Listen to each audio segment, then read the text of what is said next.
જામનગર જિલ્લાના જોડિયા તાલુકાના હડિયાણા ગામના મૂળ વતની એવા કરશનદાસ માણેકની એક સુપ્રસિદ્ધ થયેલી રચના છે. આ રચના 1955માં લખાયેલી અને આજના સમયે પણ આ કવિતા એટલી જ વાસ્તવિક લાગે છે.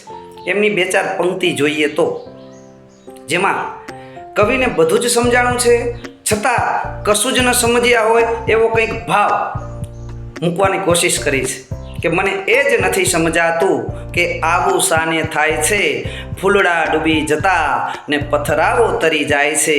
મને એ જ નથી સમજાતું કે આવું શાને થાય છે. કામધેનુને ખાવા ન મળે કે સૂકું તણખલું ને લીલાછમ ખેતરો સૌ આખલા ચરી જાય છે. મને એ જ નથી સમજાતું કે આવું શાને થાય છે, ફૂલડા ડૂબી જતા ને પથરાવો તરી જાય છે. મને એ જ નથી સમજાતું. આ કાવ્યમાં સમાજની વિષમ પરિસ્થિતિનો ચિતાર કવિએ આપ્યો છે.